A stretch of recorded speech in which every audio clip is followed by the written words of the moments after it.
السلام علیکم ورحمۃ اللہ وبرکاتہ۔ وعلیکم السلام ورحمۃ اللہ وبرکاتہ۔ جی اب ہم دیکھتے ہیں آج کے لیکچر میں رمضان میں کرنے کے کام۔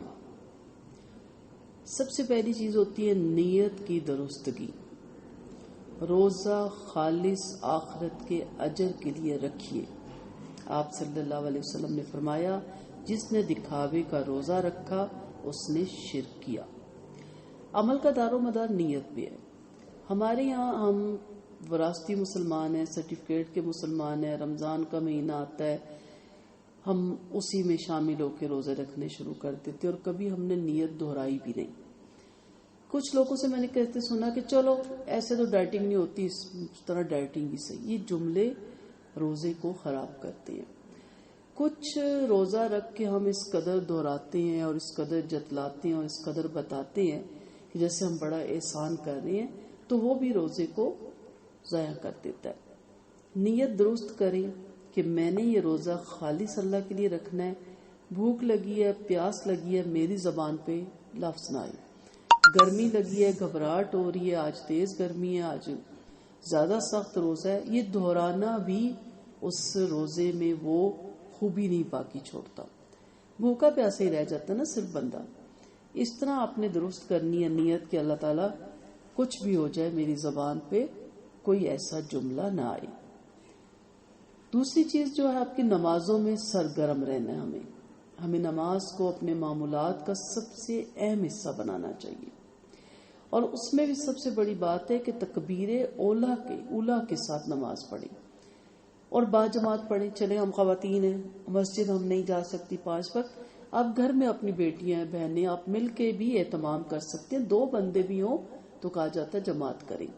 تو آپ کہہ سکتے ہیں کہ ہم رمضان میں تینوں مل کے یا دونوں مل کے 5 وقت کی جو نمازیں ہیں وہ جماعت کے ساتھ پڑھیں گے، کیونکہ جماعت کے ساتھ نماز پڑھنے کا اجر بہت زیادہ ہوتا ہے۔ دوسری چیز ہے کہ ہم اپنے کاموں میں لگے رہتے ہیں، یا ہم جیسے روزے میں سوئے رہیں گے اور عصر کب پڑھیں گے، آخر پہ اٹھیں گے تاکہ عصر پڑھ کے ہم کچن میں چلے جائیں اور تیاری شروع کر دیں۔ اول وقت میں بہت زیادہ ثواب ہے اور اجر ہے، تو اسے دیر کر کے نہیں پڑھنا۔ اس میں آپ اپنا معمول بنائیں گے تو پھر آپ کو انشاءاللہ باقی زندگی بھی عادت ہوگی اول وقت میں نماز پڑھنے کی۔ کوشش کریں کہ کوئی نماز آپ کی فوت نہ ہو، قضا نہ ہو، لیٹ نہ ہو۔ سب کو یہ، خواتین مرد جہاں تک ہماری آواز جا رہی ہے، سب کو یہ کوشش کرنی چاہیے کہ نمازیں اپنے وقت پہ۔ اچھا میں نے بعض لوگوں کو دیکھا کہ وہ 5 وقت اتنا خوش و خضوع سے رمضان میں نمازیں پڑھتے ہیں، تہجد بھی پڑھتے ہیں، خاص اللہ کا ان پہ کرم ہوتا ہے، ماتھے پہ ان کے نشان بھی پڑ جاتا ہے، اور پھر وہ پورے سال نماز نہیں پڑھ رہے ہوتے، ایک دم روٹین ان کی ہٹ جاتی ہے۔ تو اس لیے میں یہاں رک کے کہہ رہی ہوں کہ نیت پہلے درست کرے اور دعا بہت مانگے، جو پچھلے لیکچر میں بات کی کہ اللہ یہ عادت میری ہمیشہ رکھ۔ اور دیکھیں آپ خود نوٹ کریں گی کہ ہماری بھی کتنی عادتیں آہستہ آہستہ سائڈ پہ۔ جیسے میں رمضان میں ہمیشہ کہتی ہوں کہ کتنا اچھا 2 وقت کھانا، سنت بھی یہی ہے نا، طریقہ بھی یہی ہے، اور 3 وقت کے کھانے کا کہیں ہمیں ملتا بھی نہیں۔ بریک فاسٹ ہے اور اس کے بعد رات کا کھانا ہے، اور وہ بھی عشاء سے پہلے یعنی جلدی کھایا جائے، اس کے بعد سو جایا جائے۔ تو میں کہتی ہوں نہیں، اب جب روزے ختم ہوں گے نا تو یہی روٹین رکھیں گے۔ چلے باقی گھر والے نہیں رکھتے، میں یہی رکھوں گی۔ 2 4 6 دن کے بعد واپس یہ ہوتا ہے نا، یاد بھی نہیں رہتا۔ تو اگر آپ 2 وقت کا کھائیں، دن کو کوئی ہلکی چیز لے لیں، کوئی چھوٹی موٹی چیز لے لیں، پھل لے لیں، کوئی اور چیز لے لیں، تو آپ زندگی میں بیمار نہیں ہوتے، آپ کی صحت ٹھیک رہتی ہے۔ لیکن وہ دوبارہ آپ اب ناشتے کا پہلے جھنجٹ ختم نہیں ہوتا، پھر دوپہر کے کھانے کا ہم عورتیں سوچنے لگ جاتی ہیں، وہ جھنجٹ ختم نہیں ہوتا تو شام کی چائے کا شروع ہو جاتا ہے، وہ ختم نہیں ہوتا تو رات کے کھانے کا شروع ہو جاتا ہے۔ کوئی کیا نہیں پسند کرتا، کوئی کیا نہیں پسند کرتا۔ حضرت عائشہ رضی اللہ عنہ نے ایک دن میں دوسری دفعہ کوئی چیز بنائی، آپ پتہ غربت اتنی تھی، میسر ہی نہیں تھا، تو آپ صلی اللہ علیہ وسلم نے کہا کہ کیا عائشہ تم ساری زندگی کچن میں گزار دو گی؟ اور پھر آپ صلی اللہ علیہ وسلم کا وہاں فرمان ہے کہ میری امت میں سب سے پہلی جو بدعت آئے گی نا، وہ یہ کھانا پکانا ہی ہوگا۔ تو آج میں دیکھتی ہوں ہمارے یہی چلتا ہے، کیا کھائیں کیا پکائیں، کیا کھائیں کیا پکائیں، اور کوئی بات ہی نہیں ہوتی۔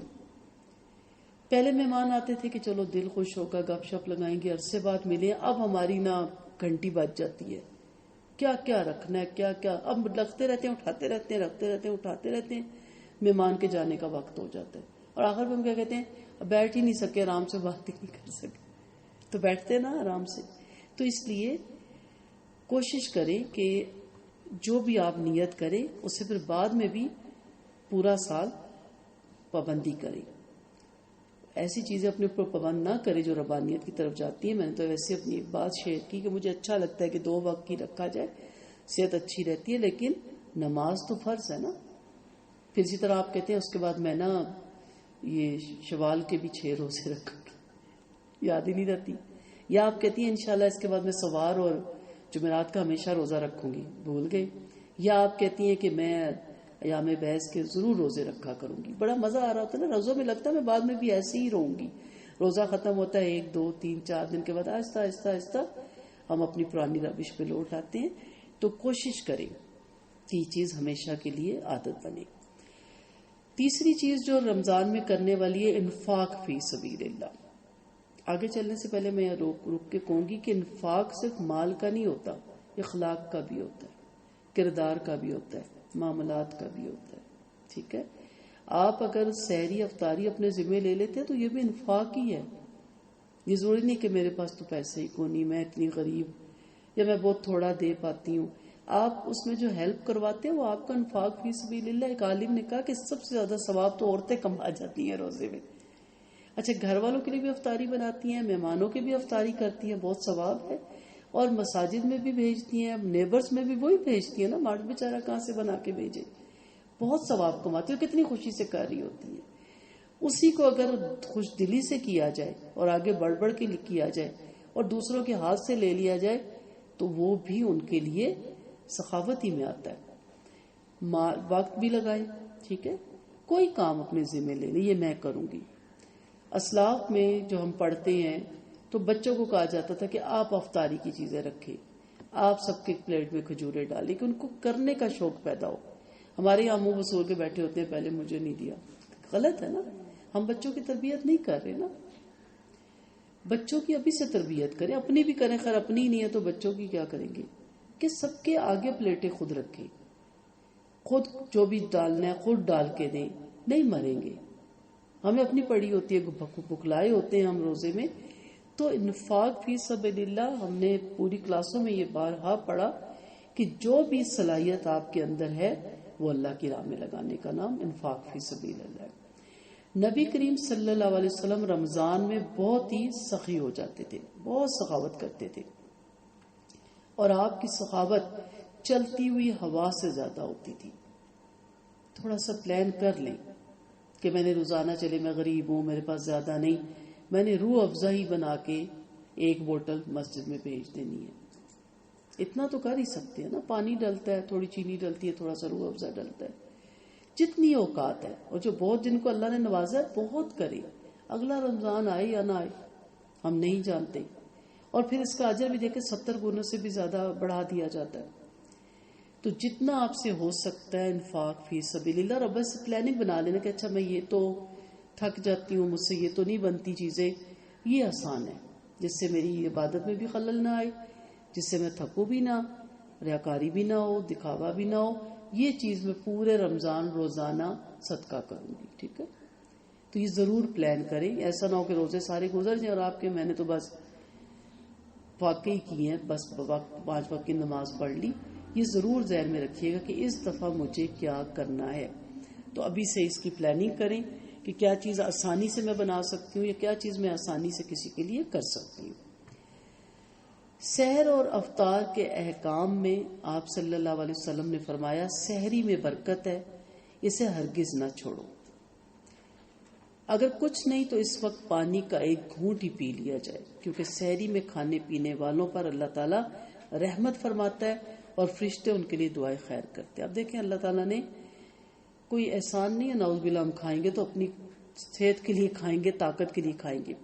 لیکن کچھ لوگوں سے سحری نہیں ہوتی، وہ بھی بہت سے لوگوں کو پرابلم ہے. پہلی تو ان کے لیے یہی چیز ہونی چاہیے کہ وہ رات کا کھانا نہ کھائیں، تو پھر تھوڑا سا بھوک لگتی ہے.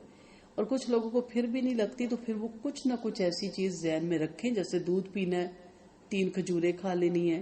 کھائیں ضرور، نیت کیا رکھیں کہ اس میں میرے نبی کریم صلی اللہ علیہ وسلم کا فرمان ہے، میں اس فرمان کو پورا کر رہی ہوں، اس کا بھی اس کو بہترین اجر و ثواب ملے گا۔ نبی کریم صلی اللہ علیہ وسلم نے فرمایا میری امت اس وقت تک خیر پہ رہے گی جب تک افطار میں عجلت اور سحری میں تاخیر کرتی رہے گی، یعنی بنائیں اور 10 یا 5 منٹ پہلے کھائیں تاکہ اس کے بعد پھر اذان ہو جائے۔ 2 گھنٹے پہلے کھا لے تو اذان تک تو ویسے ہی ہضم ہو جاتا ہے۔ آپ کے میں پہلے کھا لوں پھر میں تہجد پڑھتی رہوں پھر فجر کی اذان ہو تو میں فجر کی نماز پڑھ کے سو جاؤں، خالی پیٹ ہو جاتا ہے۔ آپ پہلے تہجد پڑھیں، صلاۃ و تسبیح پڑھیں، سحری بنائیں، سب کو کھلائیں، آپ کی باری آئے کھا کے اس کے بعد 5 منٹ اس لیے پہلے کہ آپ دانت صاف کر سکیں، اپنا وضو کریں اور پھر فجر کی اذانیں ہو جائیں تو آپ اپنی نماز میں جٹ جائیں۔ جن کو اللہ نے توفیق دی ہے وہ رمضان میں عمرہ بھی ضرور کریں، اس کی بھی بہت فضیلت ملتی ہے۔ آپ صلی اللہ علیہ وسلم نے فرمایا رمضان میں عمرے کا وہی اجر ہوگا جو میرے ساتھ حج کرنے کا، ایک تو حج اور ایک نبی کریم صلی اللہ علیہ وسلم کے ساتھ کرنے کا۔ اہم اوقات کا دھیان رکھیں، مرد اور خواتین دونوں سحری کے لیے اپنے مقررہ کردہ وقت سے کم از کم 15-20 منٹ یا آدھا گھنٹہ پہلے اٹھیں۔ عورتوں کو تو 1 گھنٹہ پہلے اٹھنا پڑتا ہے کیونکہ انہوں نے تو پھر سحری بھی بنانی ہے۔ یہ تہجد کا وقت ہوتا ہے، اللہ تعالیٰ کی رحمت سب سے زیادہ انہی گھروں پہ متوجہ ہوتی ہے جہاں تہجد کی نماز کا اہتمام کیا جاتا ہے۔ نفل اذکار پڑھیں اور رو رو کے دنیا اور آخرت کے لیے دعائیں کریں۔ اپنی امت کے لیے بھی دعائیں کیجیے گا، خاص اپنے ملک کے لیے بھی خصوصی دعائیں کیجیے گا، اور اللہ آپ کو توفیق دے تو ہم جیسے گناہگاروں کو بھی اپنی دعاؤں میں یاد رکھیے گا۔ اسی طرح افطار سے کم از کم 10-15 منٹ قبل کوشش کریں کہ فارغ ہو جائیں۔ اب یہ نہیں کہ اسی وقت گرم گرم ہی پکوڑے نکالنے، ایک تو پورا پاکستان پکوڑے کھانے میں لگا ہوتا ہے، فرشتے بھی کیا کہتے ہوں گے، نہیں پکوڑے کھانے سے فرصت نہیں۔ اور پھر میں حیران ہوتی ہوں، روحانیت اتنی ختم ہو گئی ہے نا، کوئی کہے گا مجھے گرم روٹی چاہیے، کوئی کہے گا مجھے فلاں چاہیے۔ کم از کم رمضان کو تو ہلکا کر دو، ساری سال فرمائشی پروگرام چلتا رہتا ہے، رمضان میں تو ختم کرو اس فرمائشی پروگرام کو۔ تو کوشش کریں اور اس قیمتی وقت سے بھی بھرپور فائدہ اٹھانے کی کوشش کریں، کیونکہ نبی کریم صلی اللہ علیہ وسلم کا فرمان ہے افطار کے وقت روزے دار کی دعا رد نہیں جاتی۔ ٹھیک ہے، جو میری دعاؤں کی کتاب ہے، میں نے بتایا تھا میری ساری بہنیں کزنیں وہ کہتی ہیں ہم وہ پاس رکھتے، کیونکہ انہوں نے کہا ہمیں تو یہ بھی نہیں پتا تھا، اب روز ایک ہی 2-4 دعائیں مانگ کے بندہ بور ہو جاتا ہے، ہمیں یہ بھی نہیں معلوم تھا کہ مانگنے کی کیا چیز ہے۔ تو وہ روزانہ افطاری کے وقت ضروری نہیں ہے، میں ویسے ایک ضمنی سی بات آ گئی، دعائیں آپ کو بھی آتی ہوں گی، تو 10 دعائیں بڑے خشوع خضوع سے، پھر اگلے دن 10، اس میں بھی 200-250 دعائیں اور اردو میں۔ تو میری بہن نے فون کر کے کہا کہ میں اتنی حیران ہوئی کہ میں نے کبھی سوچا بھی نہیں تھا کہ یہ دعائیں بھی مانگی جاتی ہیں۔ اور ویسے آپ دیکھیں 8-10 دعاؤں کے بعد ہم چپ، ہمارے پاس کچھ مانگنے کے لیے نہیں ہوتا، تو دعائیں ابھی سے یاد کریں، نہیں ہے تو وہ بک پڑھی ہوگی آپ لے لیں، آپ کے گھر میں بھی ہوگی، ابھی سے ان کو پڑھیں، ٹک مارک کریں اور اپنے بچوں کو لے کے بیٹھیں اور دعا مانگنے کی ان کو عادت پڑے۔ گناہوں سے پرہیز کرنے کی پوری کوشش کریں۔ آپ صلی اللہ علیہ وسلم نے فرمایا جس نے جھوٹ بولنا اور جھوٹ پر عمل کرنا ہی نہ چھوڑا ہو تو اللہ کو اس بات کی حاجت ہی نہیں کہ وہ کھانا پینا چھوڑ دے۔ تو بجائے یہ کہ روزے کا ٹائم پاس کرنے کے لیے چیٹنگ پہ، گانوں پہ یا ڈراموں پہ، یا چلے بڑے آپ نیک ہو گئے کیرم کھیلنے لگ جاتے ہیں وہ بند کر دیتے ہیں، یا لوڈو، اس طرح کی تمام یعنی چیزیں، تاش اس میں آ جاتا ہے، سب کچھ آ جاتا ہے، ان چیزوں میں اپنا وقت ضائع نہ کریں، یہ گناہ کے کام ہے۔ نہیں کچھ ہوتا تو سو جائیں، وہ شاید اتنا گناہ نہیں ہے جتنا بڑا، بلکہ وہ گناہ بھی نہیں ہے، غلط مجھ سے نکل گیا، سو جائیں اگر نہیں پڑھا جا رہا، تھکے ہوئے ہیں، نہیں ہمت، لیکن ٹائم پاس کرنے کے لیے یہ کام نہ کریں۔ اکثر لوگ افطاری سے گھنٹہ پہلے، خاص طور پہ ہمارے مرد حضرات ٹی وی کھول کے بیٹھ جاتے ہیں، کہتے ہیں اس کو بند کر دیں، ڈسٹرب ہو رہے ہیں، نہیں جی ٹی وی کھولے ہوئے اینکر بول رہے ہیں، جھوٹ سچ چل رہا ہے، چیخ و پکار ہے، شور شرابہ ہے، اونچی اونچی نعتیں ہیں، قوالیاں ہیں، سب ہے، روزہ گزر رہا ہے اور عورتیں کچن میں لگی ہوئی ہیں، تو ان کے بھی ذکر اذکار میں اتنا خلل آتا ہے، دھیان ٹی وی کو، اس کی آواز بہت زیادہ ہوتی ہے نا، تو پلیز میں خاص طور پہ ریکویسٹ کروں گی کہ ٹی وی نہ اس ٹائم لگایا جائے افطاری کے وقت، قرآن پڑھ لیں، تسبیح کر لیں، لیکن ٹی وی آن نہ کریں. کیا ٹی وی اب ذریعہ رہ گیا آپ کو دین سکھانے کا؟ آپ کے پاس قرآن نہیں ہے، تفسیر نہیں ہے، تسبیحات نہیں ہے، اذکار نہیں ہے، سب کچھ آپ کے پاس ہے. آپ صلی اللہ علیہ وسلم نے فرمایا روزہ عذاب الہی کے لیے ڈھال ہے. پس روزے دار کو چاہیے کہ نہ فوش بات کے، نہ بدتمیزی کرے، اور اگر کوئی شخص اس سے لڑے یا گالی دے تو کہہ دے کہ میں روزے سے ہوں. یہ بخاری کی روایت ہے. آپس میں بھی ایک دوسرے کو بتا دے کہ دیکھو میں غصے میں آ جاتی ہوں روزے میں. بعض لوگ بہت زیادہ نا ہائپر ہو جاتے ہیں، برداشت ان میں بیچاروں میں کم ہوتی ہے، تو کہہ دیں مجھے یاد کروا دینا کہ رمضان ہے تو میں رک جاؤں گی یا رک جاؤں گا. تو ایک دوسرے کو بتائیں تاکہ ہمارے روزے مکروہ نہ ہو. سالانہ منصوبہ بندی رمضان میں کیجیے. رمضان جائزے کا وقت ہے. اس رمضان اور آئندہ رمضان کے دوران ہم نے کیا حاصل کرنا ہے اور کیا چھوڑنا ہے، کتنے دین کا علم حاصل کرنا ہے. اب دیکھیں وہ بھی خواتین دورہ قرآن کے لیے وقت نکالیں گی جو پورا سال ہمیں مسجد میں کیا یہاں بھی نظر نہیں آتی، لیکن رمضان میں وہ 1.5 گھنٹے بیٹھیں گی اور وہ دورہ قرآن انشاءاللہ سنیں گی. کیا عام دنوں میں وہ آدھا گھنٹہ بھی نہیں نکال سکتی؟ اس کا مطلب یہ کہ وہ نکال سکتی ہیں لیکن عام دنوں میں وہ غفلت میں پڑ جاتی ہیں. وہ جو 1.5 گھنٹہ آپ نکالیں گی اس کو، اسی 1.5 گھنٹے کو باقی رمضان میں قرآن سیکھنے میں نہیں لگایا جا سکتا؟ لگایا جا سکتا. ٹائم ٹیبل ویسے بنایا جا سکتا ہے نا. اسی طرح ٹائم ٹیبل بنائے اور اسی طرح آپ عہد کریں کہ یہ 1.5 گھنٹہ جو میں دورہ قرآن کے لیے نکلتی ہوں، اور بہت نکلتے ہیں ہمارے تو آپ کو پتا ماشاءاللہ سیکٹر میں پورا سیکٹر ہی سننے جاتا ہے، لیکن عام دنوں میں بالکل نہیں ہم نکلتے. تو یہ بھی نیت کریں کہ ہم بعد میں بھی اسی طرح اس کو چھوڑیں گے نہیں، حاصل کرتے رہیں گے.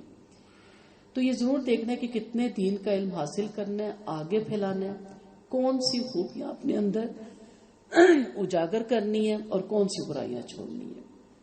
بچوں کی تربیت اور تعلیم کے سلسلے میں کن چند خاص مقاصد کو حاصل کرنا ہے، اس کی منصوبہ بندی کیجیے. اس بابرکت مہینے میں جو بھی منصوبہ بنایا جائے گا اس میں اللہ کی رحمت شامل ہوگی، کیونکہ برکتوں والا مہینہ ہے نا. نیکی کی جستجو کیجیے. ہر لمحے ہر قسم کی نیکی کی طلب مومن کی فطرت کا لازمی جز ہونا چاہیے. عادت ڈالے نیکیاں کرنے کی. اسی لیے ایک دعا ہم پڑھتے ہیں کہ اللہ تعالیٰ ہمیں نیکیاں پھیلانے والا بنا، شر پھیلانے والا نہ بنا. یہ دعا ضرور مانگا کریں. آپ صلی اللہ علیہ وسلم نے فرمایا جو شخص اس مہینے میں اللہ کی رضا اور اس کا قرب حاصل کرنے کے لیے کوئی غیر فرض عبادت یعنی سنت یا نفل ادا کرے تو اس کو دوسرے زمانے کے فرضوں کے برابر اس کا ثواب ملے گا. جیسے آپ اشراق پڑھتے ہیں، چاشت پڑھتے ہیں، دعا کے بھی نفل ہوتے ہیں، اور اس ماہ میں فرض ادا کرنے کا ثواب دوسرے زمانے کے 70 فرضوں کے برابر ہے. یعنی ویسے آپ نے 2 نفل پڑھے، فرض 4 فرض پڑھے یا 2 فرض سنت کے پڑھے، لیکن رمضان میں آپ نے 70، ایک فرض کو 70 اور ایک فرض کو 70 تو کتنا ہوا؟ 114 فرض آپ نے پڑھے. ٹھیک ہے. یہ صبر کا مہینہ ہے اور صبر کا بدلہ جنت ہے. یہ ہمدردی اور غمخواری کا مہینہ ہے، اور یہی وہ مہینہ ہے جس میں مومن بندوں کے رزق میں اضافہ کیا جاتا ہے. یہ میں حدیث سنا رہی ہوں. ٹھیک ہے. جس نے اس مہینے میں کسی روزے دار کو افطار کرایا تو اس کے لیے گناہوں کی مغفرت اور آتش دوزخ سے آزادی کا ذریعہ ہوگا. یہ بھی ایک لسٹ بنا لینا اپنے سفید پوش رشتہ داروں کی. میں حدیث رک کے ایک بات بتانا چاہ رہی ہوں کہ ہماری ایک دوست ہیں، بہت ویل آف ایریا میں رہتی ہیں، تو اس نے ایک دم اچانک ایک دفعہ باتیں کرتے ہوئے افطاریوں کی کوئی بات ہوئی تو کہتی ہے ہمارے سیکٹر میں ہر گھر میں ایک دن، یعنی آپس میں ہم وقت کہہ دیتے ہیں، تمام اہل محلہ کے چوکیداروں کی اور جو مالی ہوتے ہیں اور جو ڈرائیور ہوتے ہیں ان کی افطاری ہوتی ہے. میں اتنی حیران ہوئی، میرے لیے بڑی نئی خبر تھی. دوسرے دن دوسرے گھر اور نہیں کوئی انوائٹ ہوتا وہ طبقہ. تو کیا ہمارے غریب رشتہ دار، ہمارے غریب پڑوسی، ہماری غریب فرینڈ، آپ امیروں کو بھی بلا سکتے، منع نہیں ہے. صرف میں چاہ رہی ہوں کہ ہم چلے ساروں کو نہیں تو 1-2 بندوں کو تو ہم کہہ سکتے کہ ہم ہمارے ساتھ روزہ آج افطار کریں. ایک بندے کو بھی آپ پورا مہینہ کہہ سکتے ہیں کہ اگر آپ ہمارے ساتھ روزہ افطار کریں خوشی ہوگی، ورنہ آپ روزانہ ڈیفرنٹ لوگوں کو بھی کہہ سکتے ہیں. جہاں اتنا پکتا ہے وہاں 2 اور کھا جائیں گے تو کیا فاقہ ہو جائے گا؟ نہیں ہوگا نا. تو یہ کوشش کریں، اس طرح پلان کریں. دیکھ کے آنا بھی آسان کام ہے، لیکن پسندیدہ ہے پکا کے کھلانا، بلا کے کھلانا. عزت بھی تو اگلے کی ہوتی ہے نا، رسپیکٹ بھی بڑھ جاتی ہے. اور اس کو روزے دار کے برابر ثواب دیا جائے گا، بغیر اس کے کہ روزے دار کے ثواب میں کوئی کمی کی جائے. ایک تو اپنا روزہ، ایک اس روزے دار کے بھی روزے کا ثواب. آپ صلی اللہ علیہ وسلم سے عرض کیا گیا، یا رسول اللہ صلی اللہ علیہ وسلم، ہم میں سے ہر ایک کو افطار کروانے کا سامان میسر نہیں ہوتا. تو آپ صلی اللہ علیہ وسلم نے فرمایا اللہ تعالیٰ یہ ثواب اس شخص کو بھی دے گا جو دودھ کی تھوڑی سی لسی سے یا ایک کھجور سے یا ایک گھٹ پانی سے کسی روزے دار کا روزہ افطار کر دے گا. اور جو کوئی کسی روزے دار کو پورا کھانا کھلا دے اس کو اللہ تعالیٰ میرے حوض سے ایسا سیراب کریں گے کہ جس کے بعد اس کو کبھی پیاس ہی نہ لگے گی، یہاں تک کہ وہ جنت میں پہنچ جائے گا. اس مبارک ماہ کا ابتدائی حصہ رحمت، درمیانی حصہ مغفرت اور آخری حصہ جہنم سے رہائی ہے. اور جو اس ماہ میں اپنے غلام یا ملازمہ کے کام میں کمی کر دے گا اللہ تعالیٰ اس کی مغفرت فرما دیں گے اور اس کو جہنم سے رہائی اور آزادی دیں گے. کتنی خوبصورت حدیث ہے. تو اس لیے اس دفعہ انجوائے کرنا ہے رمضان کو، بڑے خوبصورت طریقے سے ہم نے گزارنا ہے اور یہ پلان کرنا ہے. ہر بندہ اپنی استطاعت کے اندر رہ کے اس کو ضرور پلان کرے. خالق کی عبادت کے ساتھ اس کی مخلوق سے حسن سلوک بے پناہ اجر کا باعث بن سکتا ہے. میں نے کہا نا غصہ بہت آتا ہے، ایسے ہی بندہ الجھتا ہے، ایویں ڈانٹتا ہے ایک دوسرے کو، اور ماں باپ بچوں کو ڈانٹتے ہیں، ٹیچر شاگردوں کو ڈانٹتے ہیں، چڑے ہوتے ہیں، خالی پیٹ ہوتے ہیں نا. یہی تو آپ کا امتحان ہے کہ آپ کتنے کامیاب ہوتے ہیں. اختیاری ہے نا، ہمیں اختیار دیا کہ کھا سکتے ہو نہیں کھاؤ. ہم کہتے نہیں کھاتے، اللہ نے کہا حلال کھا سکتے ہو، روک لیتے ہیں. اب اس کو حرام کر دیتے ہیں، چیخ کے، چلا کے، غصہ نکال کے، اریٹیٹ ہو کے. تو پھر بھوکا پیاسا رہنے کی کیا ضرورت ہے پھر؟ اس لیے ان چیزوں کا خاص خیال رکھیں. ایک نیک بخت خاتون رمضان شریف شروع ہوتا تو اہل محلہ میں جو تنگ دست غریب اور مسکین عورتیں تھیں ان کے کپڑے مفت سینا شروع کر دیتی تھی. ہم کیا کہتے ہیں؟ زیادہ پیسے کمائیں، مہنگا بھی کر دیتے ہیں، درزی بھی اور درزنے بھی، کیونکہ سلوانا ہے لوگوں نے. اور میں ایک درزن سے ملی تھی، میں حیران کہ وہ روزے ہی نہیں رکھتی. کہتی یہی تو کمائی کا مہینہ ہوتا ہے. تو میں نے کہا فرض روزے چھوڑ دیتی ہے، بجائے یہ کہ آپ بند کر دیں وہ پورا مہینہ کام. لیکن چلے مردوں کا تو روزگار ہے، انہیں نان نفقہ لے کے گھروں میں جانا ہے. اگر عورتوں کا بھی ہے تو ٹائم ٹیبل ایسا بنائے کہ کم کر دیں، اللہ کے آپ روزے چھوڑ دیں. اب دوسری عورت کا ہم کیا کردار، اور یہ اوریجنل واقعہ ہے کہ وہ پورا مہینہ کہتی تھی میں صرف غریب لوگوں کا کپڑے سیوں گی اور مفت. اسے کہتے ہیں انفاق فی سبیل اللہ. آپ کے پاس بھی تو بڑے ہنر ہوں گے نا.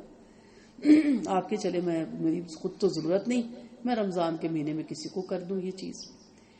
غریب عورتیں اور ان کے بچے خوشی خوشی اس کے پاس بیٹھ کر اپنے کپڑے سلتے دیکھتے. اس طرح سارا رمضان وہ غریب محلے داروں کی خوشیوں کا ذریعہ بنی رہتی اور ان کی قلبی دعائیں سمیٹتی. اس طرح ہر انسان ایسے طریقے سوچ سکتا ہے جو اس کے وسائل اور ذرائع کی مناسبت سے اس کے لیے رمضان میں زیادہ سے زیادہ خیر و برکت دلا سکے. اہل ثروت حاجت مندوں کی امداد کی طرف دھیان دیں. جو تنگ دست ہیں مگر دین کا علم رکھتے ہیں وہ لوگوں کو دینی تعلیم دینے کی طرف توجہ دیں. جن کے پاس یہ بھی نہ ہو مگر ہوں تنگ دست تو وہ حاجت مندوں کے جسمانی کام کر کے نیکیاں سمیٹنے کی کوشش کریں. انفاق فی سبیل اللہ کی بہت زیادہ اس میں وسعت ہے. پھر ہے جی کھانے میں اعتدال برتنا ہے. آپ نے روزہ اس لیے ہے کہ آدمی اپنی خواہشوں پہ قابو پا سکے، لیکن بعض لوگ رمضان کو لذتوں اور چٹخاروں کا مہینہ بنا لیتے ہیں. صحیح طرز عمل یہی ہے کہ کھانے پینے کو مقصد روزہ نہ بنایا جائے. اب ہمارے فریزر بھی بھرے جائیں گے، فریج بھی بھرے جائیں گے اور پھر پیٹ پھر بھی نہیں بھریں گے. مقصد روزہ کھانا نہیں تھا، اس کے لیے خصوصی اہتمام نہ کیا جائے. خوشحال لوگوں کو چاہیے کہ اپنے کھانے پینے پر اسراف کے بجائے غریب اور مسکین روزے داروں کی مدد کریں. الٹا آدھا سودا آنے کے بجائے ڈبل اور ٹرپل آتا ہے. جو نہیں بھی کھاتے وہ بھی ہم منگواتے ہیں اس وقت کہ شاید رمضان میں یہ نہ کھایا تو ماری جائیں گے. تو اس لیے اس طرف خاص طور پہ توجہ دیں کہ آپ نے زیادہ نہیں تو کم سے کم ایک مساکین کو تو راشن ڈلوا کے دے سکتے، اور جو امیر ہیں ان کو تو میں اس میں نہیں کہتی، وہ تو ماشاءاللہ ہیں ہمارے ارد گرد اہل ثروت ایسے جو 100 فیملیز کو بھی کھانا دیتے ہیں، اللہ تعالیٰ ان کو اور نوازے۔ تو آپ کریں، اتنا کر دیں، اور جو بہت غریب ہے اس سے کم دے دے، کوئی ایک چیز کسی کے گھر رکھوا دے کہ چلے میں اس کو چینی ہی دے آتا ہوں 5 کلو اور میں کچھ نہیں دے سکتا، چلے آٹے کا توڑا دے آتا ہوں، وہ بھی مہنگا ہے غریب کو دینے کے لیے، تو چلے چینی آپ کی 70 روپے کلو ہے، مجھے تو یاد پتہ بھی نہیں ہوتا ریٹ کیا ہے، وہ 5 کلو دیں، چلے روح افزا کی بوتل ہی دیں، کچھ کرے ضرور تاکہ آپ ان لوگوں میں شامل ہوں جو نبی کریم صلی اللہ علیہ وسلم کی حدیث کو فالو کرتے کہ آپ ہواؤں سے بھی زیادہ سخی ہو جاتے تھے۔ قرآن اور روزے کا بڑا باہمی تعلق ہے۔ اللہ تعالیٰ نے قرآن کے نزول کے رمضان کا مہینہ منتخب فرمایا اور اس نعمت کی شکر گزاری کے لیے اس پورے مہینے کے روزے رکھنا فرض قرار دیا، لہذا رمضان میں تلاوت قرآن شب و روز کرنی چاہیے۔ آپ صلی اللہ علیہ وسلم نے فرمایا جس نے رمضان میں روزے رکھے ایمان اور احتساب کے ساتھ بخش دیا جائے گا۔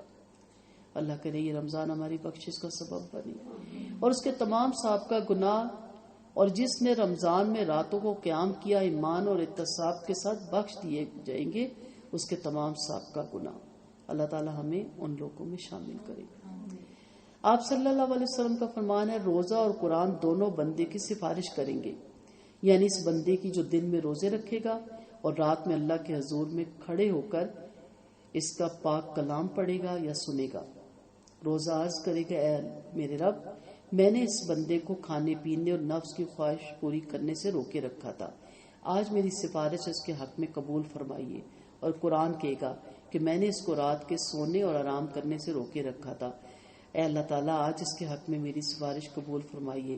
چنانچہ دونوں کی سفارش اس بندے کے حق میں قبول فرمائی جائے گی اور اس پر خاص نوازشیں کی جائیں گی۔ اللہ تعالیٰ ہمیں ان لوگوں میں شامل کرے۔ وآخر دعوانا ان الحمد للہ رب العالمین۔